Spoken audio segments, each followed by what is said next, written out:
Okay, welcome everybody to the Alliance for Addiction Solutions Public Forum Zoom call. I am Patty Reese. I am a co-chair on the Education Committee for the Alliance for Addiction Solutions. I'm also on the presently on the advisory board. I'm a graduate from the Academy for Addiction and Mental Health Nutrition, and I'm one of the teachers on with the Academy right now, and I'm very excited to be on this call with all of you and bringing in our panel to answer some questions and answers. But before I do that, I have just a short little disclaimer. The Alliance for Addiction Solutions does not provide medical advice. Our programs and website are intended for information and educational purposes only.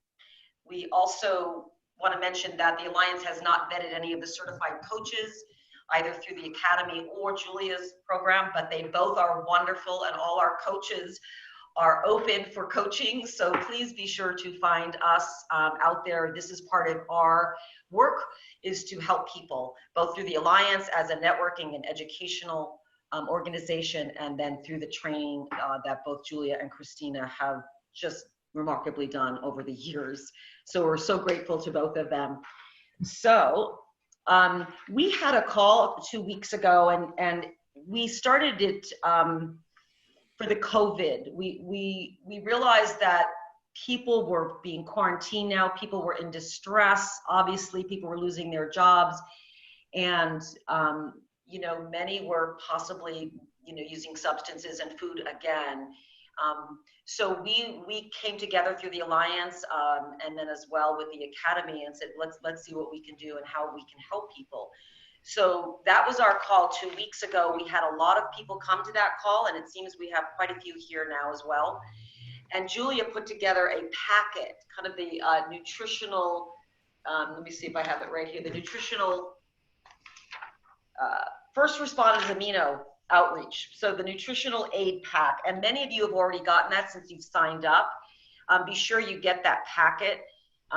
Julia has put a lot of time into putting that together, and we thank her so much for that, because this is really a time where we need to help our community, help ourselves, our families, and our community with addiction and mental health issues. I remember on the last call, Julia talked about the increase in the alcohol consumption, because that's, as we know, the liquor stores were not closed. They are an essential business.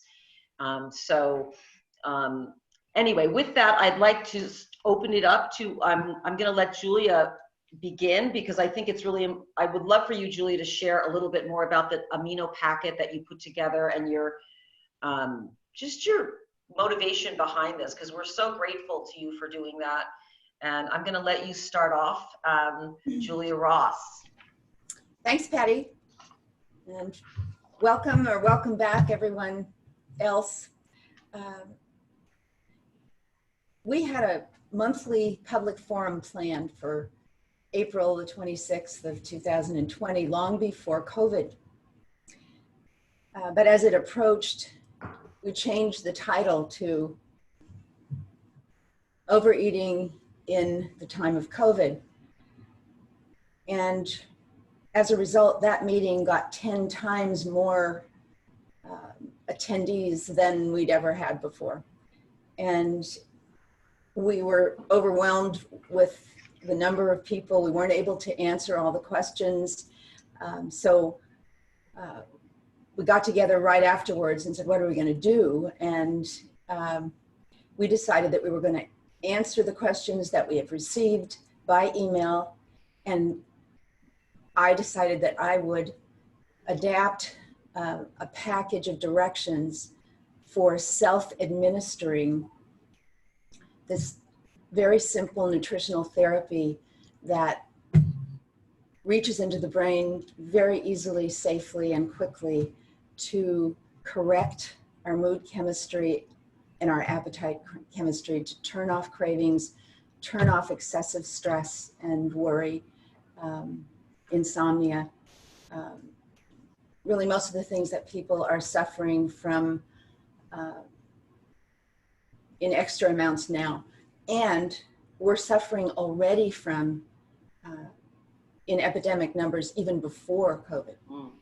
So because I was so aware of the death rate from obesity and diabetes, that combination caused by compulsive eating of highly addictive edible drugs, I decided that although I've written a recent book called The Craving Cure for people who could not stop overeating, that I needed to compress it and make a self-help booklet out of it. And so I did that, and then I joined forces with the Alliance to send out that package and backup support for people who didn't feel, even with this very concentrated set of directions, that they could take care of themselves. So please, if you have not given us your email address, but I think everyone who's on this call has already done that, let us know if you haven't received that care packet, that what we call the nutritional first aid, and for short, for the rest of this event, let's call it Amino aid. Amino aid. Amino aid. Having decided to do that and having sent that out, we also decided we need to have let's not wait a month and possibly have another, return engagement on the time of COVID and solving the problems of that time. Let's do it in a week or 2 weeks, quickly. And so here we are 2 weeks later.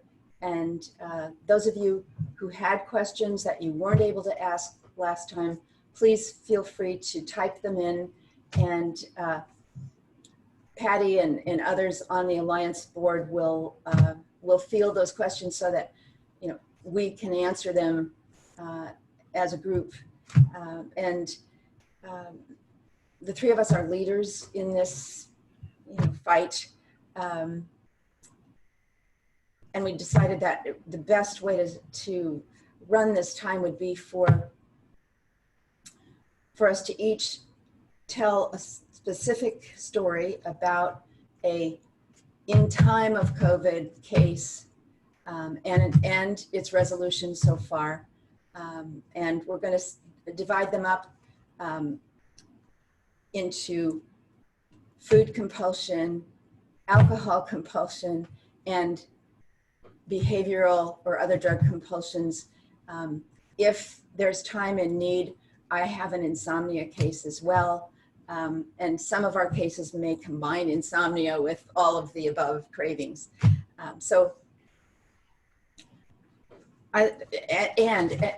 Along the way, if you have questions, not just from last time, but from today, please type them in and we will answer them as soon as we can, either in between our talks or at the end when we're finished telling you about how this works.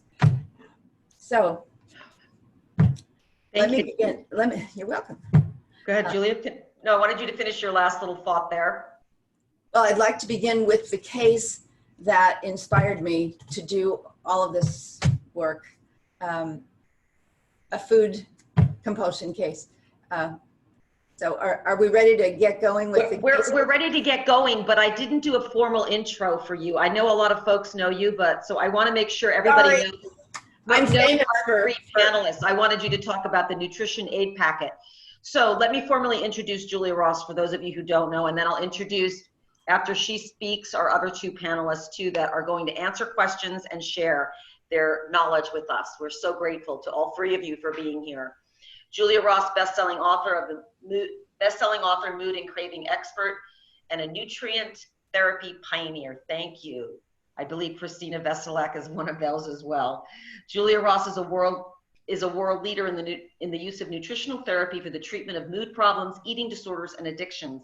After 10 years as a psychotherapist working with individuals and adults and adolescents, families and groups in a variety of psychiatric and outpatient settings, Julia began to direct programs. Some of her early achievements, including the founding of the San Francisco Bay Area's first programs for food addicts and for drug-addicted adolescents and their families. We are so grateful you are here, Julia. The Mood Cure has been all over the world, and she is also a founder of the Alliance for Addiction Solutions. So if you're not a member, please join us.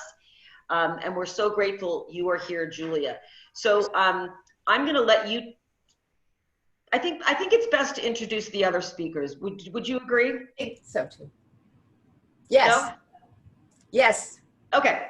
Let me introduce Christina Veselak, because then we can just get into the Q&A and what you're all going to share. So Christina Veselak, for those of you who don't know her, is also a founder of the Alliance for Addiction Solutions, and she is the founder and director of the Academy for Addiction and Mental Health Nutrition. Christina has been a licensed psychotherapist for over 30 years and specializes in individual counseling, addiction recovery, and has been using the term mental health nutrition since 2013. She has consulted for supplement companies, IV detox programs, and residential treatment, addiction treatment, helping them integrate nutritional approaches into their programs. She is an experienced public speaker and has presented at conferences and trainings around the country. Christine is also a founding member of and was the executive director for the Alliance for Addiction Solutions. Christina is committed to staying abreast of the rapidly growing science of orthomolecular psychiatry, functional nutrition, and biochemistry for mental health, and presenting it to the general public and professionals in the fields of addiction and mental health recovery. Thank you so much, Christina. Thank you, Patty. And our third panelist today is Chris Engen. And Chris is welcome Chris, if you just put your hand up so people know, okay. Is a nutritional consultant, board certified in holistic nutrition and certified recovery nutrition coach. She has an online virtual business, Nutrition for Recovery. She is a graduate of Christina Veselak's Academy of Addiction and Mental Health Nutrition, and also sits on the board of directors for the Alliance of Addiction Solutions and is the membership chair. Thank you for doing that. She helps people all over the country and the world balance their addicted brain with targeted nutrition and amino acid therapy to prevent relapse and live their best life free from addiction. Thank you, Chris, for joining us. So now we'll begin, and then we'll go into Q&A. Julia, we'll start all over with you. Hello, Yin. Let me tell you about the woman that inspired me to make amino aid out of lemons. This is the early days of COVID when I was in shock and was focusing on, the negative possibilities, trying to understand what they might be. But I'm by nature sort of overly optimistic, so I really was unable to to come to grips with the worst possibilities. However, my virtual clinic got a new client during this time who had actually worked with us in the past, but had a very demanding job that required international and national travel almost constantly, and was really not able to follow what we had recommended, even though when she was at home and following the plan, she saw how effective it was at turning off her cravings and reducing the stress that she was really constantly bombarded with. But she contacted us and said, I can do it now. I have time. I can't travel. I can't even work, but they're paying me anyway. This is my first priority. I want to take this opportunity. And she was talking about COVID as an opportunity. And of course we said, fine, we don't need to trial you on the aminos, which is what we would typically have done. We really just need to get you started again and help you with food. She said, no problem with food. Years ago, when I was raising my kids, I was a great cook. But who has time to cook or the energy to cook with the kind of life I've been living for the last 9 years? So she was enjoying cooking, enjoying the possibility of having healthy food to cook instead of travel food. But there was one obstacle, which was the cravings had come back. This is a woman that, as I talked about 2 weeks ago, had experienced deformity as a result of her food cravings, her not food, I don't even want to call it food, I call this addictive edibles techno-carbs. So the food industry designed drugs in edible form had transformed her into from a healthy eater into a compulsive, pretty much every 2 hours consumer of junk food. This was a woman who had all 5 of the areas of the brain that control appetite out of balance, depleted, so that really she didn't have a chance. You know, we get some people who have 1 or maybe 2 areas of the 5 that are dysfunctional. This woman had all 5. So she was low in the antidepressant, natural antidepressant serotonin, which increased her stress level and her tendency to worry and suffer from low self-esteem. Her weight, of course, gave a lot of fuel to that fire. She was also low in GABA, natural tranquilizer, again, a stress eating trigger. She was low in the catecholamines, our natural stimulants, which meant that she really couldn't exercise, had to struggle to concentrate, and in her case, used chocolate as a stimulant to temporarily counteract the deficiency. She was a comfort food eater. And again, chocolate was her go-to, chocolate everything, you know, ice cream, cookies, donuts, whatever. So the endorphins were low, not producing a pleasure chemistry that would give her the kind of inner comfort that would allow her to ignore the outer comforts. And finally, she was a long-time hypoglycemic, had been diagnosed with the problem. It ran in her family. So her blood sugar levels tended to drop. The brain and body go into panic. Craving for sugar comes to the fore, and she was a victim of this many times per day. We had done trialing on her, and in each of the 5 departments, she had had an immediate positive response. In her case, 5-HTP took care of the low serotonin, a very low potency GABA product, 125 milligrams GABA calm, took care, it was a chew, took care of her stress level. Her hypoglycemia disappeared with glutamine. We had asked her to come to the trialing session when she was craving sweets so that we could get an idea whether glutamine was going to help her or not. Immediate help for her lack of energy. Tyrosine was an immediate assist. And from that point on, no more caffeine, no more chocolate craving.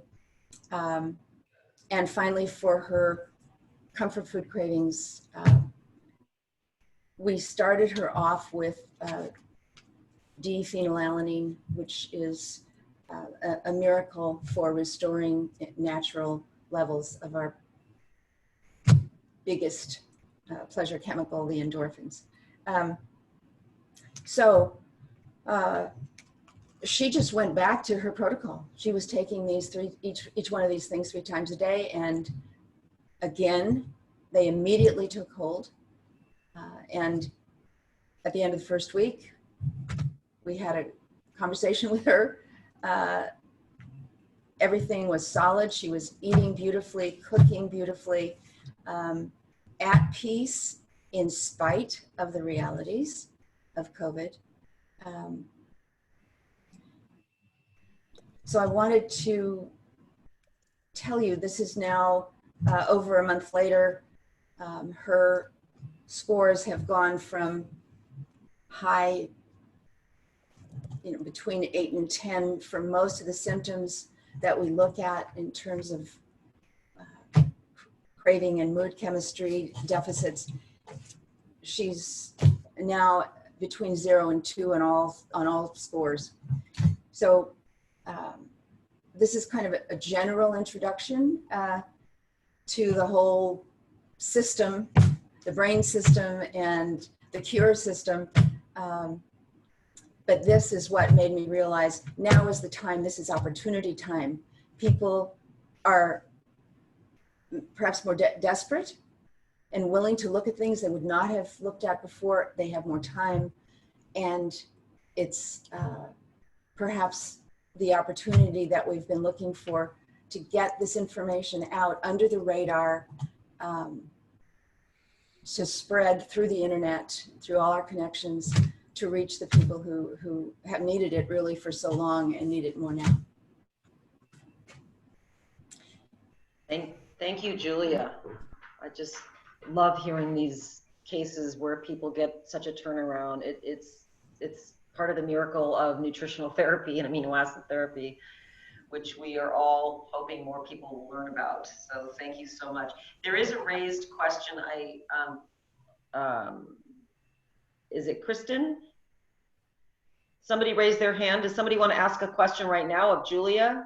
Just I would prefer if they were in writing and have you read them to us, Patty. Okay. Okay. I'm just looking for the, okay. All right. So, well, it's going to be a little tricky to do that right this second. I'll have to go in and look at it. It's a little tricky because my screen brings it up. So we can do it later. Let's do it at the end. So please hold on to your questions. And also, I think it might be nice for people to say that if I can't read it. I mean, I'm not a Zoom expert. I'm trying to get better at it. So please bear with us now that everything's on Zoom. So Julia, thank you so much. I think we'll move over to Christina. Okay, I'm going to make sure I unmute you, Christina Veselak. I'm going to open the floor to you right now, and then we'll go over to Chris before Q&A. Okay. Thank you, Patty, and thank you, Julia.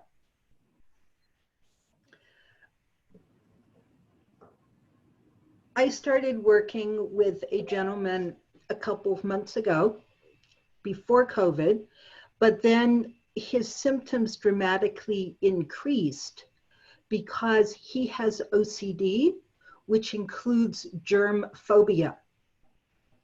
And he is living with an elderly person, and he became terrified that every time he left the house, he would bring the virus into the house and basically kill everybody in the house. And while we all need to be cautious because of his OCD, his fear was immobilizing.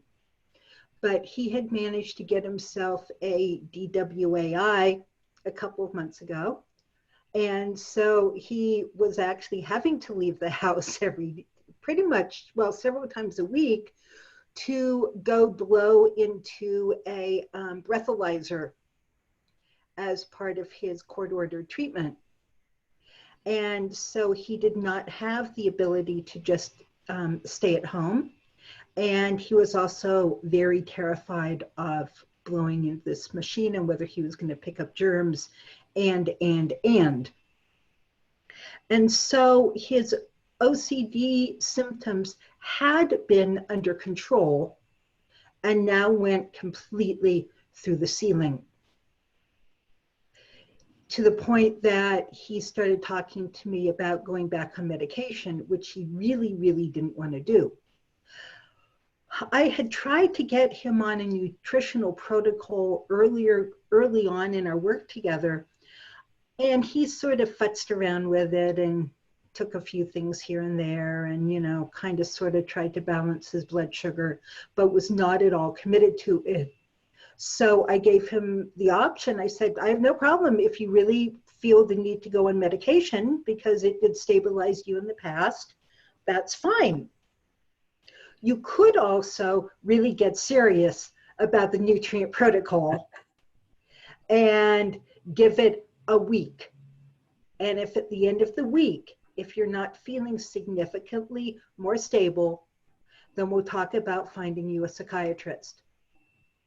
So he committed. And what he committed to was eating protein every 4 hours to keep blood sugar absolutely stable. Because what we found is that missing a meal, eating a high sugar meal, dramatically intensifies the symptoms of all central nervous system disorders, all mental illnesses, whether it be OCD or schizophrenia or bipolar or even things like attention deficit disorder, that they are all worsened if our blood sugar becomes unstable. So this is where I like to start with my clients, is getting that dialed in. So he was ready to do that. And I just put him on a very basic formula because I didn't think he was going to be able to tolerate anything more complex. It was hard enough getting him just to this point. So because his fruit and vegetable intake was erratic at best, I pulled in a good multivitamin and fish oil because we wanted the neurotransmitters to be able to transmit effectively. Oh, I'm sorry. And then Did you raise the camera? somebody please mute yourself, thank you. A amino acid formula actually formulated by Julia called True Calm. And then 5-HTP throughout the day, because what science understands is that much of OCD, possibly not all of it, but much of it is driven by low serotonin. And this is why the medical profession prescribes SSRIs, selective serotonin reuptake inhibitors, primarily to address OCD and the various disorders under that heading. And so we want to use either tryptophan or 5-HTP, occasionally both, to raise serotonin levels as quickly as we can. So I had him on 5-HTP 3 times a day. And then I had some other things on the side. I told him we would start here and that maybe we would bring in some other nutrients and that maybe even we needed to do some testing. Because one of the things that I have found is that a lot of, especially OCD men, I don't know about women, but my male clients have had some significant food allergies and intolerances that were driving their OCD symptoms. And that doing a food allergy panel, especially looking at IgG intolerances, which are not true allergies, but are mediated through a different system in the body, and eliminating the high antibody foods, which for several of my young men actually included eggs. I found that interesting because eggs showed up more than once. But that eliminating the high antibody foods allowed them much better control over their OCD symptoms, and in fact allowed them enough control that they could use the psychosocial strategies for managing OCD much more effectively and much more successfully. So I told my client that we might need to do some testing down the road, but that we would start just with this. And lo and behold, a week later, COVID hadn't changed, his living situation hadn't changed, his breathalyzer situation hadn't changed, but his OCD symptoms had dropped noticeably and had begun and had become manageable. They weren't gone. I mean, we really are going to have to do a lot more work to get them even more decreased, but they had come back under his control. They were no longer really dysregulating and destroying his life. So he was excited about that and recommitted to another week and then ongoing. So the medication, need for medication, is now back on the back burner where it belongs. The other thing that is getting a little better, we still need a lot more work, but there's a lot of psychosocial elements in this other issue of his, is that he is a compulsive user of pornography. And what he has found useful for the pornography is also maintaining blood sugar levels and using D-L-phenylalanine, which is a combination of L-phenylalanine, which turns into tyrosine and then dopamine, and helps with the reward center of the brain, but also with sort of brightness in life, as well as D-phenylalanine, which helps support endorphin functioning in the brain. And of course, our endorphins help us feel more bonded, more connected, have comfort elements to it. And he has a lot of internal loneliness and sense of disconnection, which is one of the things driving his pornography use. And so he's found that using the DL-phenylalanine and stabilizing his blood sugar along with the other nutrients that we brought in is helping him resist the urge more frequently.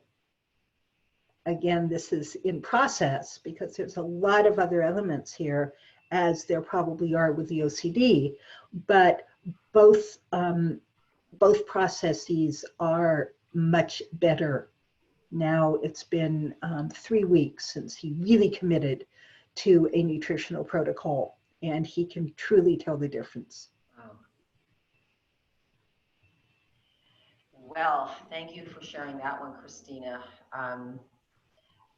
OCD runs in my world too, so thank you for that helpful bit about that. And I, especially with this COVID and all the, worrying about getting sick, and anyway, thank you for that beautiful share, and what a great turnaround as we see when people commit. So I think our OCD clients are able to probably commit more than our, sometimes. Well, yeah, they're more organized sometimes, than maybe overly organized than maybe our, other clients. But anyway, thank you so much for sharing that. And again, amino acid therapy and food and other psychosocial things are part of what we're talking about here at the Alliance. And we're going to move over now to Chris Engen. I'm going to unmute Chris. And Chris is going to share, and then we're going to open for a Q&A. Okay, Chris. Hi everybody. I also just do want to quickly thank Julia Ross and Christina for including me on this in this public forum. I was trained by Christina at the Academy of Addiction and Mental Health Nutrition, and she runs a wonderful program, and that's where I learned everything I needed to learn to help the clients in the way that I want to. So thank you, Christina. And then also Julia, who invited me to be, or I believe Christina also, to be a part of the Alliance board, which has been wonderful to be on the board of directors. And then Julia has been a wonderful mentor to me throughout this whole process as we have these really fabulous conversations. So thank you very much for that. And Julia also runs in her virtual and what is it, NNTI? She also trains people to work with the amino acid therapy chart that she created, and more focuses on the food and insomnia part, and Christina's more the addiction side. So anyway, thank you. Okay, so I am here kind of go off what the other two said. The one thing I want to say for the people that I work with, and I'm speaking just, I'll speak about alcohol addiction today, is that the hypoglycemia piece is huge. That is very much cause of relapse in the community right now. I work with people with their diet and nutrition as well as amino acid therapy, and so many people in addiction have been told to do the intermittent fasting or to go on this kind of diet or restrict this, and they're worried they're getting fat. And for people that have addiction, and particularly alcohol addiction, it's a really lethal combination for relapse, because, and I've seen it firsthand in probably at least 5 people in the last 2 weeks, that once they started actually eating a high protein breakfast and focusing on eating protein 3 to 4 times a day, you know, every 3 hours, and I give them the guideline of half their body weight in grams of animal protein. And then that's another whole, I just got an email from somebody this morning that said all of her panic attacks and anxiety are completely gone since she switched to eating animal protein versus 99% plant-based diet. So I do really think that's important. And then of course there's an amino acid called glutamine that we've all mentioned here, and glutamine, blood sugar stabilization, and helps with that reactive hypoglycemia relapse that I'm seeing a lot. And I explain it to my clients as a bridge, because they always want to ask, well, can I take it with food? What is this? And I'm like, this is the bridge between meals for you. This is what's going to hold your cravings at bay and help with that hypoglycemic response. So, because otherwise it competes with the amino acids in the proteins. So anyway, there's that. So I have the client I wanted to talk about, she's someone I've actually been kind of casually in touch with for a while, for a very long couple of years. And she's a chronic relapsing alcoholic, and a very, very high level job. She's about 34 years old. She is, how do I say this? She is the person that is the exact example of why I'm doing this work, because she has everything going for her, right? But it's this piece where people think, oh, why I can do everything. Why can't I do this? Why can't I just quit drinking? I really want to quit. And that's why is the biochemical piece. So she'll get advice like go to an AA meeting, or, you know, go to this healer, or do this, or pray. And I'm like, no, let's look at the biochemical piece of this alcoholism and see if we can figure it out. And so she's someone who will go, she'll get like a week or 7 days, and then she'll relapse again. And she just keeps getting in her own way. And she finally reached out to me on April 21st. And we went through and I did her amino acid therapy chart, which is, you can find that in, I believe, the Mood Care. And in Julia's emergency kit, there was just the craving questionnaire. But the amino acid therapy chart is what Julia had referenced before, and Christina also, where it's a list of symptoms associated with each of the neurotransmitter systems. So low serotonin symptoms would be that negativity, depression, worry, anxiety, panic attacks, the late afternoon cravings. So she scored very high in low serotonin, meaning her symptoms were high, therefore she has low serotonin. So I recommended tryptophan for her, and 3 times a day towards the end of the day, because her cravings got very intense starting at 5. So I had her doing it mid-afternoon, after dinner, and right before bed. And started at a low. She said she's sensitive to medication, so I started her even lower than the normal dose at 500. And then for her low catecholamine symptoms, which is that what Christina was talking about, the dopamine, it's the dopamine, noradrenaline, and adrenaline, that those symptoms also were quite high. Specifically, she would actually use alcohol for energy. And that was interesting. That's always something that I listen to and go, okay, that's definitely a low CATs, and that can be corrected very easily. And even though she had so much internal drive, she had that slow, sluggish, apathetic depression, which is another key for low CATs.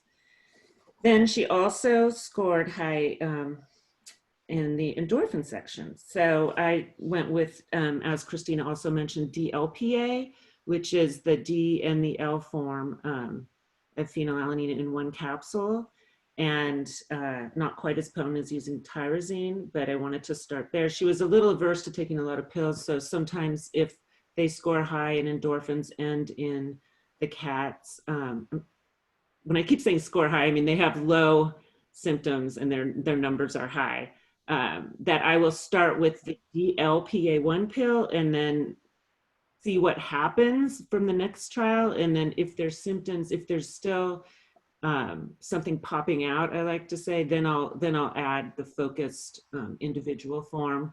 So thinking of another client that I started with DLPA, and then as we kept charting, her catecholamine symptoms were resolving, but her endorphin systems were not. So that's when I brought in the DPA to target that specifically. And so for the DLPA, I also just started with one in the morning and one at noon. And I am actually going to read you, and I've got to be mindful of the time here, but this is just, so again, let me remind you, this person has not had any length of sobriety for years and years and years. And so this was April 21st that she came to me, and this is going to give you a perfect indication of how this works. So she says, oh gosh, where is it? All right, my mood seems to be better today, and I'm not having the mental cravings as badly. So that's 2 days after starting with this. And I said, good, consistently take the aminos. Then she says, I'm skipping some of it here. Did I remember? Okay, yesterday was rainy and cloudy, which although I love rainy or snowy days, I sometimes get triggered and want to hide and hibernate and be numb. Comfortably Numb was one of my favorite songs in high school. Okay, so everybody who does this work knows that she's got low endorphins. And so that's what that DPA will help with. The dark grunge and 90s. Today I've been feeling super depressed all morning. I wrote, did you drink last night? I tried to drink, but I switched back to sparkling water. I tried to drink. Now I'm fighting the urge to drink to lift my mood. Sorry to bug you, and thanks for responding. Not bugging me, don't drink. Take the DLPA now. You can take 2 DLPA if you need it. Okay, this will be my second because I took one with breakfast. Is that okay? Yes. Starting to feel better already. Like I may be able to make the choice to go for a walk instead of to the liquor store. Amazing. I wrote, yay, you took the second DLPA. Yes, that's what I meant. We want to find the right dose. From now on, take 2, breakfast and lunch. So, I mean, literally witnessed somebody go through a craving and take their amino with the dosing, where that was her like day 3 of it. And she had trialed 2 before and had a bit of a jittery reaction, but here she was she needed more help, right? So that's why we have them trial it, where they can see, okay, when I feel like this, I need to take 2. When I feel like this, I need to take 1. So I get goosebumps when I talk about this. She like real time took that DLPA and then didn't drink, and she is sober today. 13. So what more can I say? Story right there. Well, thank you. She also was taking glutamine in between. Sorry, I forgot that piece. So it was the tryptophan, which also totally helped. So her chart from the 21st of April to May 10th was total serotonin went from 61 to 29. Total CATs went from 25 to 5. GABA went from 36 to 12, and endorphins went from 23 to 5.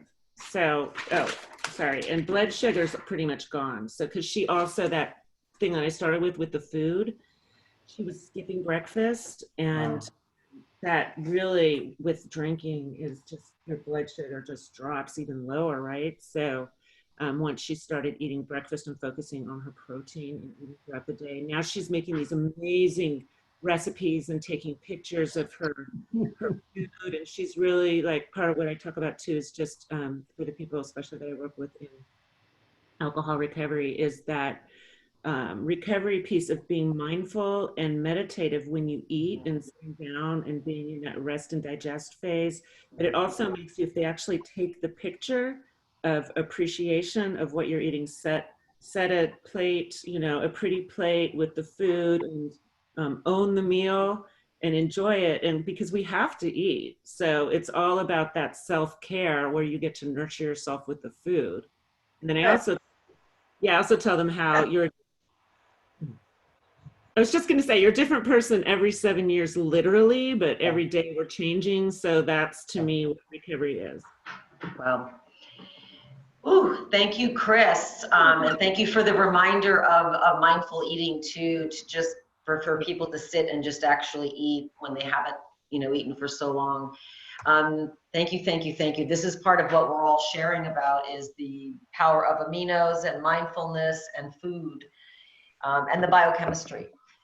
So we have about 20 minutes left, and we want to open the floor. What I'd like us to do, because I cannot, Chris, unless you can see the questions.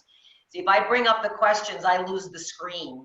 You guys all see the questions. So Chris is going to help me with that. You're going to open up. Can you see the questions, Chris? I can, yeah. Okay, cool. So I'm just going to go into unmuting everybody. So give me just 1 second here.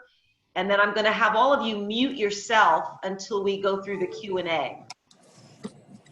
That would be wonderful, because we are recording. So, is there any handy resources for tolerable? Do you want to read this? Are you? Yeah. Can you? Because otherwise I'll pull it up and it'll be on my screen. So If you have this one, probably best to Julia. Is there a handy resource that lists tolerable upper limits for amino acids? No, because there is no norm. Everyone is entirely different in how much they need. What there is a standard reference for the lowest starting dose with some qualifications. You know, these are typical starting doses. If you tend to be sensitive, start lower. If you have a child, start lower. So the Amino Aid e-booklet does give dosing guidance. And I think it's important to say that the craving type questionnaire that it uses is the amino acid therapy chart in an expanded version. So don't get confused and think you have to find another chart. Just go ahead and use the amino acid starting place, amino acid therapy starting place, which is that questionnaire. And since most people have cravings as well as alcohol cravings and drug cravings and mood problems, it will be useful for all of the above. Thank you, Julia. And just a reminder, whoever is typing, please mute your phone. Everybody is on off mute, but you can mute yourself individually if you're typing or you're doing something in the background. We are recording.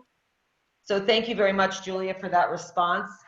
And Christina, I'd like to add that response. Yes, please.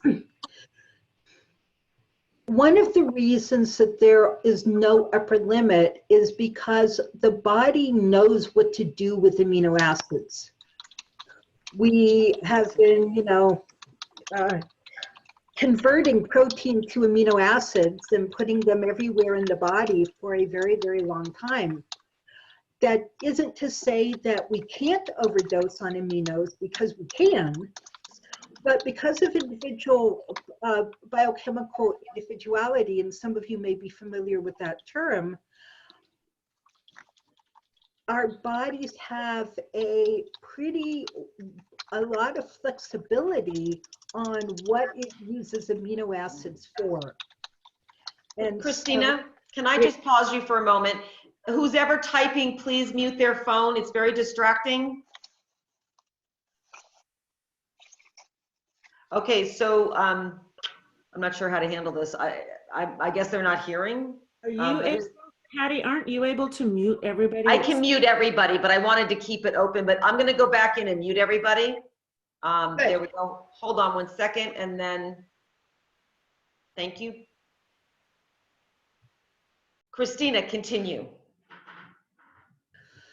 So this is why there is not an upper limit on the aminos, because some people can need because of genetic differences a lot more than other people. And this is one reason why we trial aminos, because we've all had experiences where where somebody has found that their effective dose is extremely high, and other people have found that they need a fingertip. And that if they took the extremely high dose of client A, they'd probably be in the hospital. So we recommend that everybody starts very low, not necessarily a fingertip, but start low and then build gradually until you find what is your own sweet spot. And our sweet spot changes. Okay, our sweet spot changes according to stress, illness, the amount of protein we're eating and digesting in our body, age, time of month, time of life cycle, etc., etc., etc. This can sound very complicated. It's actually not, because when you're either working with yourself or the person in front of you, you both get this sense of what is the ideal range for yourself. Patty? Thank you, Christina. Julia? Let me add to that. Thank you for elaborating, Christina, that one of the reasons we don't get concerned about overdose is that we always recommend that people go up in increments until they find what Christina was calling the sweet spot. But if they go up from, say, a mediocre reaction to 2 amino supplements, add a third and find that they're suddenly uncomfortable, there is an almost immediate neutralizing dose of vitamin C that will eliminate the problem. And it's the reason that when I give seminars, up to 100 people, I'll just put the aminos out, ask people to take the questionnaire to begin with, to talk to me if there are any precautions, any reasons that they might not be a good candidate for one of the aminos or another. And those precautions are all in the packet. They're in the amino aid packet.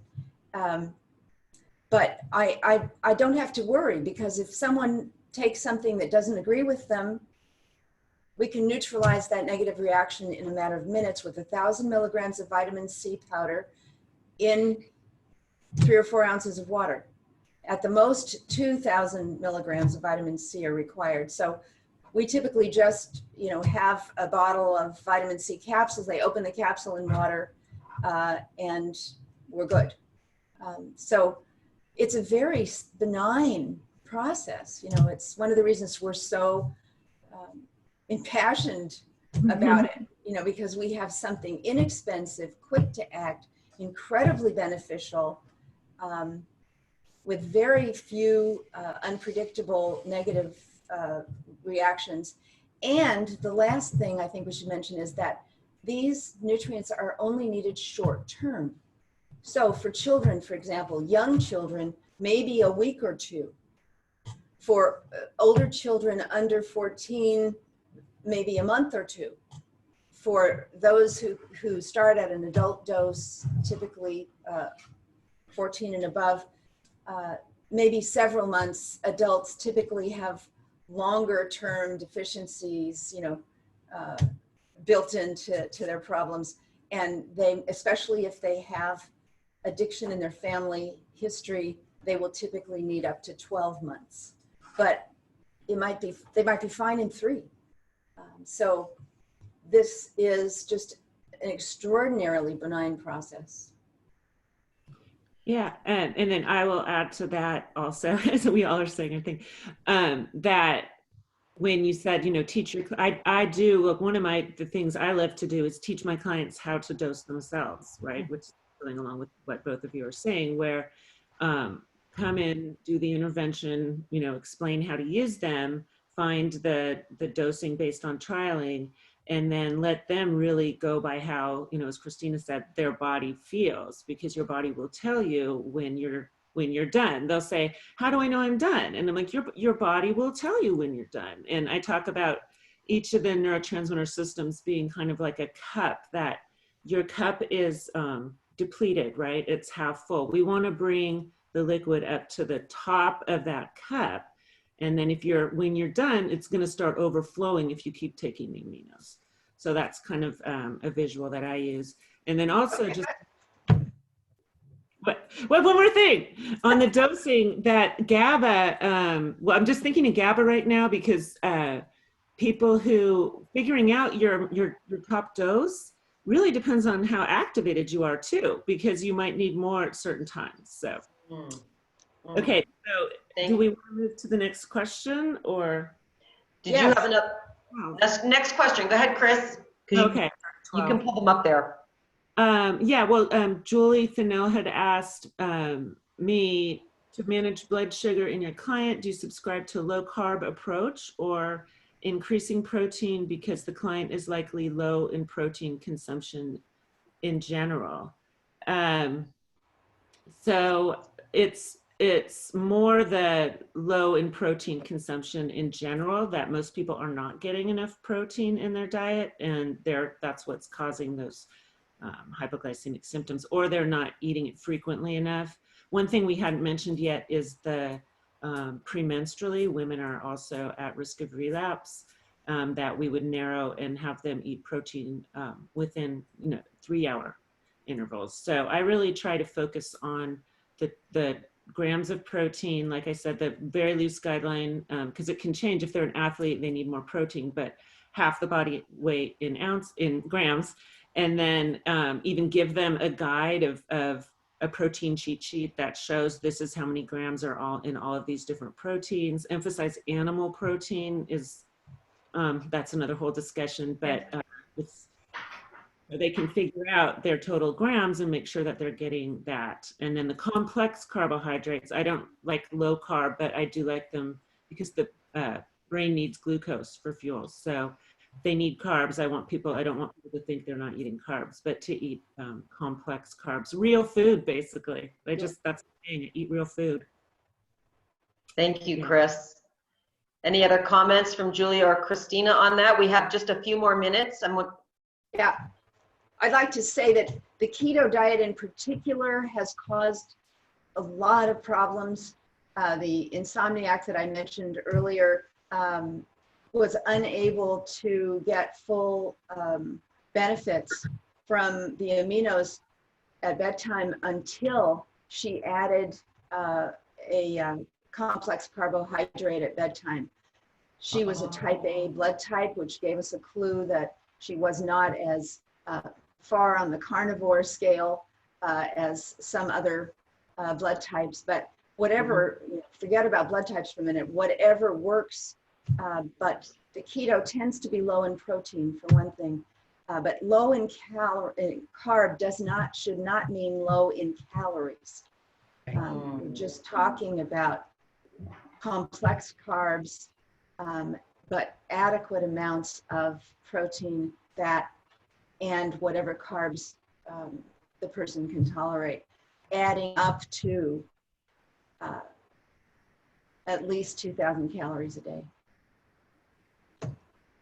Thank you for addressing keto. I think there was one more question from Taylor. Where can we find a list of grams of protein and different types of protein? Do one of you want to take that? Christina? Sure. I was just typing out the answer.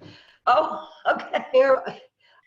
When I need to find out how many grams of protein are in a particular food, I just go to the internet, I Google it, and even if you look at a couple of different lists, I find that they all are pretty similar to each other, because the scientific world, the food science world, knows how many grams of protein are in various foods as well as other nutrients. And so this is quite easy. I do have a list for my class that I could send out to people if you need it, but it really is easy to find on the internet. Great. Now, I wanted to add one more comment to the amino acid conversation, and that is I consider aminos to be anti-addictive. A lot of my clients say, well, are they addictive? They work so well. I really want to take them because I love them. Do I need to be worried about that? And the answer is no. You're loving them because they're working, because they're rebuilding your neurotransmitter systems. Addictive substances, mood-altering substances, over time build tolerance because the brain ultimately needs more and more and more to get the same effect. With amino acids, because we are rebuilding these neurotransmitter systems rather than depleting them, we get to take less and less over time to get the same effect. Good point. Very good point. Thank you for bringing that up.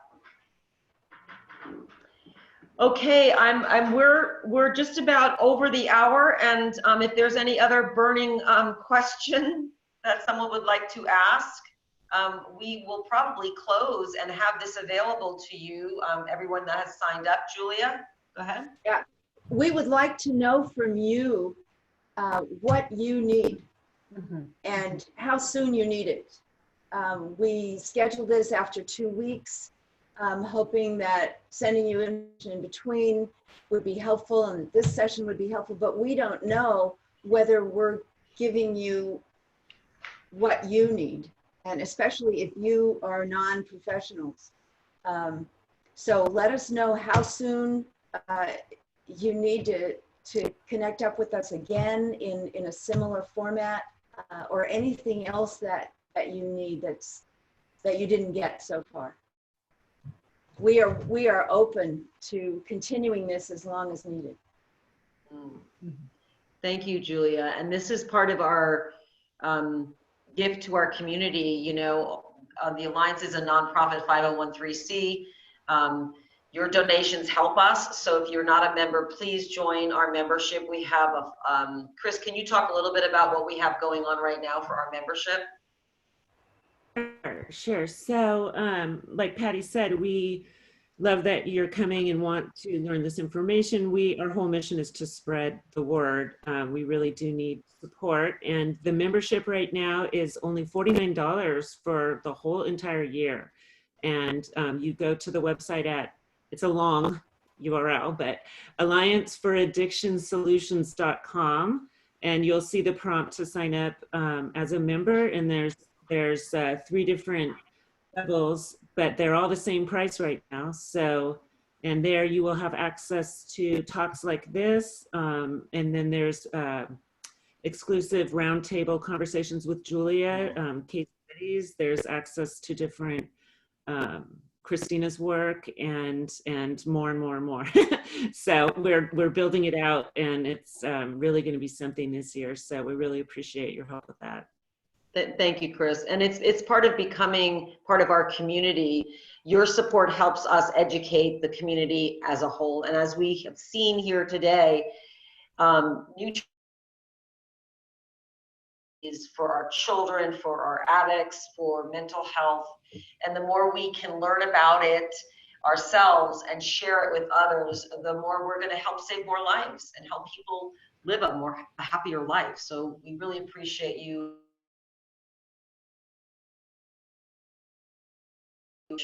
Please check out our website and become a member. And with that, I think we'll close. Thank you so much for everybody who's participated. Thank you, Julia, for putting together the Amino Aid packet. Christina, Chris, and Julia, thank you, all 3 of you, for what you do in the world and for helping our communities. Bless you all. Happy eating, happy aminos. Bye for now.